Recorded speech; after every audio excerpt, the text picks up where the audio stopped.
So I had planned to do a video of today's install, and that went awry.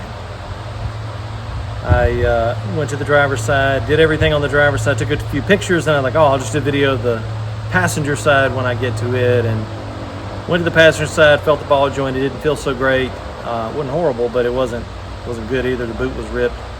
And I said, oh, well, I just got one the other day. I already put the driver's side on. Let's go and do the passenger side. I generally like to do things like that. If one's bad, the other one's probably on its way out. It's got 200,000 miles on it. Ellie, the Element behind me. And this is the one with the Bilsteins on it.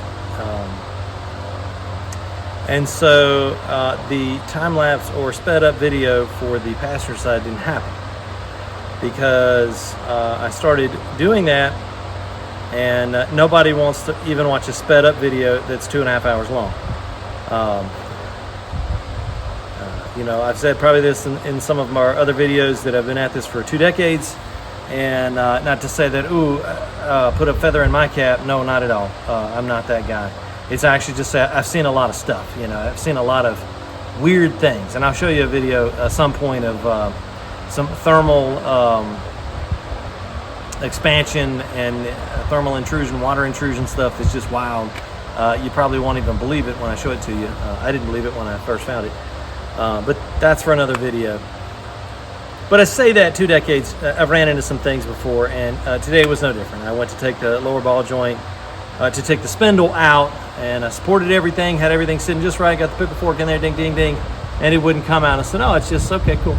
So I sprayed it a little bit, gave it some time, went and did something else, it came back, hit it again, nothing, started really hitting it with a hammer. I'm like, man, this really just doesn't want to go. And it really did not want to go. And so I sprayed it again, let it soak for 45 minutes or so, or something, maybe 30 minutes. It doesn't really matter, for a good amount of time. And it's a warmer day in the shop today, so the more I played what I call John Henry with the hammer, the more fatigued I got and the sweatier I got. Anyway, long story short, it didn't want to come out. The ball joint was definitely bad because eventually I just kind of pulled the spindle end of the ball joint out of the cup. It came apart. I beat on it enough times. I didn't beat on the spindle, okay, and but pried and popped the ball out of the socket there. I'll show you a picture of that here in a minute, what a broken down ball joint actually looks like, because it's a ball and a cup and they go together. Anyway, the end all be all was I had to take a grinder after using not a cutting torch, just a little mini torch that I've got that runs on butane to heat it up. That didn't work, so I took a grinder and I cut the ball off the top, not quite flush with the control arm because I didn't want to damage the mating surface on the control arm, but close to flush there. And then a few motivated taps from below. That didn't work. So I'm not going to kid you, we're not going to dive deep on this, but I stopped and I said, well, God, I don't have the strength today to do this. Please help me. And I don't have anything else I can do. Racking my brain because I tried the ball joint press, I tried the ball joint removal tool, I tried the other ball joint removal tool, I tried the air hammer. I tried all the tools in the bag. I had tools all over the floor where I'd had all the stuff out. It's all cleaned up now. All over the benches. But in the end, it just came down to, arm strength and a good hammer. And sometimes it happens that way. I almost thought I was going to have to go get another control arm. And sometimes, especially for a DIYer, that might actually be the best thing, just to go to the junkyard, find a control arm that does not have a seized ball joint in it, because I really had to go through the bag of tricks to get this one out, and still contemplated, going to the junkyard and getting one. So finally hit it a couple times with a hammer, nothing, flipped it on its side and just went pop like that, and out she came, shot out the top. Went and got a new ball joint, easily pressed it into the spindle. I'm going to admit my own failure here. I was so wild with the hammer for a minute. Like I said, it was a couple hours I was on this thing, and shoulder getting a little tired. I hit my hand pretty hard right here. Actually feels okay right now. I almost thought I broke it for a second, but no, just a nice bruise, and that's good. It hurts, but it's much better than being broken because it's a big hammer.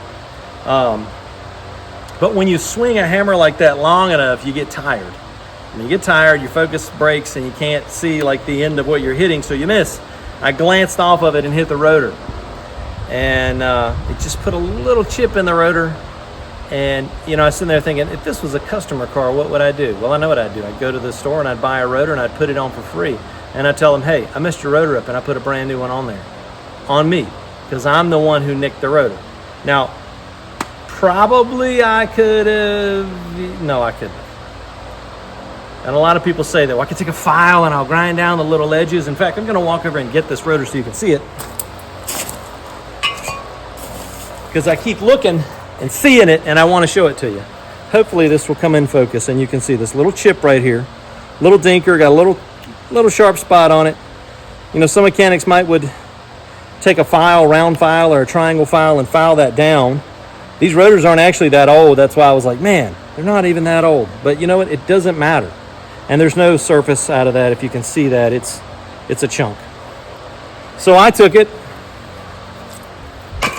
and chunked it to the junk pile, because I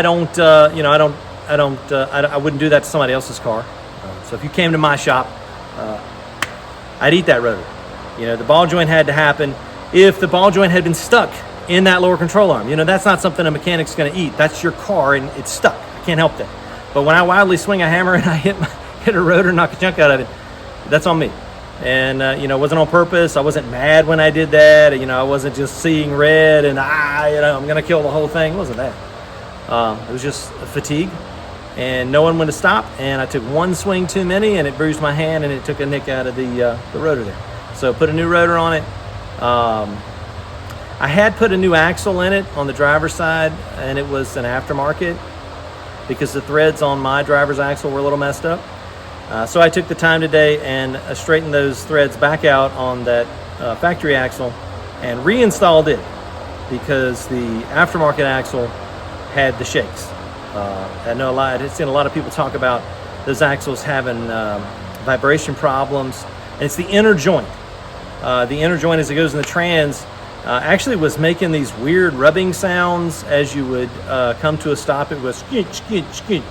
I put it up on the lift and found it doing it. I'm like, what in the world? I couldn't understand. I thought it was brakes or something. No, it was the inner boot on the axle. It wasn't ripped or anything. It was just making this weird rubbing noise where the boot was rubbing together. And it's because it was walking like this. And as it would come to a stop, it would walk and go scoot, scoot, scoot. Weird sound. I know automotive sounds are subjective, to say the least.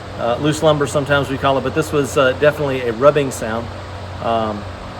I thought it was associated with brakes. It was not. It was that boot and the vibration. Now, the thing about the vibration is this, and I may do another video on this, but you got to know, especially on a manual like this, but any of them, if that inner joint is wobbling for any length of a period of time, it's going to take out the carrier bearings.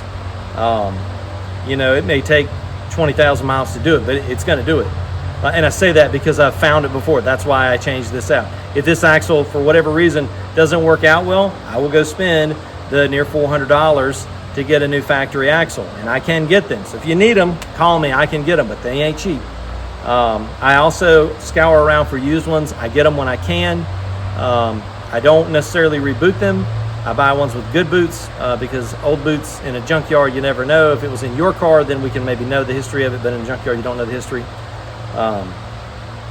But anyway, all that to say this, what was to be maybe an hour job today turned into an all-day job. We are at, well, I don't have my watch on, but I think it's almost 5 now, and I started at 8 or 9 this morning, expecting to be done by lunchtime. So, you know, they always say a 30-minute job is one bad bolt away from being a 3-hour job. Well, hour and a half job of springs and the spacers on the top of the struts ended up being an all-day job. So what I want to share with you is this. The initial measurement on this with Bilsteins is this. I was at 33 in the back. That's from the floor to the wheel well. And the fronts were at 30 and maybe a quarter, and now we're at actually 30 and a half and 31, and we are now at 32 and a half in the front with brand new EX springs, so 03 to 06 EX Honda springs, and Aerogenics 1-inch spacers, and it raised at 1.5 inches. So always know, like a 1-inch spacer, it's going to raise it more than 1 inch. Brand new springs, they're going to have to settle a little bit, so it may settle down to close to 1 inch raise, but that puts us at 33 in the back and 32 and a half in the front, which is pretty much right where I wanted to be. I was at 30 and a half, something like that. So it was a vast rake like this. I'll do another video on that, but that's why I'm putting ball joints in it and why I had to put a wheel bearing in it, because too much rake on an element, even just like this with the Swift springs and Bilsteins in the back. Too much rake like this, low in the front, high in the back. It sends all of the weight bias to the front of the car. And I didn't drive bad at all, but it definitely wore out front end parts way quicker. You know, I took it on a couple thousand, not a couple thousand, it was an 8,000 mile journey this summer without a hitch. Put Swifts on it, and 3 weeks later, my ball joints are destroyed in the front. So all that to say, when you do this swap, it's going to take more than just throwing them on. You're going to have to add some things to get the height right for Bilsteins, for CRV Bilsteins on an 03 to 6 element. I'm not sure on the other models you'd have, because you got to figure out the counterwound springs. The left and right are wound differently. But on 03 to 6, the strut itself is going to actually raise the back end, so you've got to raise the front end a bit. And I know some people out there say, well, the struts don't do anything for raise. Remember, we're putting CRV parts on an element, all right? The bottom mount on the rear strut is higher on the strut body. It makes it taller. So, you know, that's just facts, because it's not an element part. If it was an element part, a strut alone would not raise ride height any, even if they wore completely out. Because ride height is determined by the springs, unless the base of the spring is moved up on the strut. That's how coilovers work. They move the base of the spring up and down. So I'm going to say this. Impressions of Bilstein suspension. It rides like, I don't know, a Cadillac. It rides great. Smooth over bumps, great over mountain roads, great through corners, great all the way around. You might ask, well, why did you put new springs on the front? You know, mine had 200,000 miles on them, and the left was about 1/2 inch lower than the right, and I just wanted to make sure that it wasn't spring sag on that side, so I changed that out just to be sure, because I can still get them. You don't necessarily have to put new springs on yours when you do it. You could use your old springs, but you're going to need something like Aerogenics 1-inch spacers in the front in order to fix that rake. And then once you do that, you're going to have to get it aligned. And you may have to get camber adjuster bolts to go in it. Those are pretty cheap. You can get them from Moog. I think they're $12 a piece or something on Amazon. But once you do this, and you know, we've talked in the other video about the CRV tire ride ends and redoing the bump stops just so there's a spacer in there. You know, a lot of people said you don't even need that. I put them in there because there's a space in there, and I didn't like the way it looked when I put it together, so I took it apart and put it in there. That was for my car. You can do whatever you want to for your car, but that's what I did for mine. And if I do another one of these, I would do that again. I would cut the element bump stop and put it in there to take up the space. But all that to say, if you do Bilsteins and Swifts in the back, and then you in turn want to put Bilsteins in the front, you are going to need 1-inch aerogenics. I couldn't find any other manufacturer that does a 1-inch. I would love to have gotten HRG or something like that because they're here in North Carolina where I'm at. They didn't, so aerogenics supplied, I bought them, they didn't give them to me, 1-inch spacers to level it out. Now, I would suggest, if you're thinking I'm going to put Bilsteins and Swifts on the back of my Element, don't just do the back. I've watched plenty of videos and they said, oh yeah, I just put them on the back and it was great, it was fine, and no problems. Well, further down the road, you talk to people and they say, oh yeah, the whole front end of my car wore out. Wheel bearings and ball joints, and then the back end started wearing out, and it's because of how the weight bias ends up being. So I just want to share that with you today. As far as reviewing the ride, probably the most important part of this video, it's perfect. I couldn't ask for more. If I were to do it again, I guess I need to try some of the flat out suspension, because my race cars and the other cars that I build, I use coilovers on all of those. And with those, you don't have to have spacers. Things don't get really wonky in how the body is spaced up and down. You just use the spring height to raise and lower the car. At this point, with buying new springs and new top hats and bearings, the Bilsteins, the Swift springs, I'm close to the price of the cheaper flat out suspension. So with that being said, that's all in one piece. You stick it on, get an alignment, you're done. I would recommend going that direction. However, if you want and again, I need to get my hands on a set of those and try them out, or be in a vehicle that has them. I would say this probably is valved a little better, the Bilsteins. I mean, they're world class, so I would think that they are. But if the flat outs rode just as good, I probably would go with those if you are a DIYer and you're doing it in your garage. I know you look at the price tag, $1,800, and it's a big number. But when we piece this together, front and rear Bilsteins, Swift springs in the rear, new top hats and bearings in the front, tie rod ends, it all starts adding up. Versus you could have just bought the 4 altogether, they're ready to go, put it on, boom, fits. So take that with a grain of salt. I get my hands on a flat out car, or I put it on this or do something else. I'll redo a video for that and let you know what my comparative thought is. But for now, I love the Bilsteins. I think they work great. If you got the cash to spend on them, it's a worthy upgrade for your car. But no, you're gonna have to put spacers on the front of it to get it to level out, so you don't prematurely wear out your suspension parts. So all that being said, thanks for watching this video. Classic Automotive NC. You can hashtag that on Instagram, or you can find me on Facebook. If you're local to the area, I'm glad to answer any questions.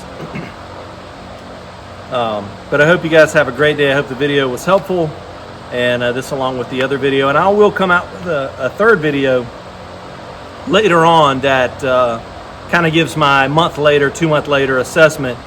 Right now we're at a month later, and I would say pretty great so far. Just need to add the spacers off the get-go, right off the start, and don't just do the rears, do the front and rears at the same time. I do think every bit of this is completely possible in your backyard, DIY style, with a jack and jack stands. Go to the parts store and rent the tools you need if you don't have them. Watch some videos on YouTube. Reach out to mechanics and ask for help if you have them. But yeah, if you need a hand with any of this, feel free to reach out. You can send a message on here or whatever, and I'd be glad to help you out with whatever I can help you out. Again, I'm not an expert. I have been doing this for a few decades, but I think every good technician, or mechanic, but technician, would tell you this. They're always learning. I always see something new, something different, always learning. Maybe not a different way to do something, but augmentation. Sometimes we do learn a different way of doing something. Like the little pliers that I use for the clips now, the side one instead of the one that faces it. I like that thing. Way better than 2 screwdrivers. But anyway, you got to keep it humble so you can always be learning. But anyways, hope you guys have a great day. Hope this video helped you out. And let me know what you think. Have a great day.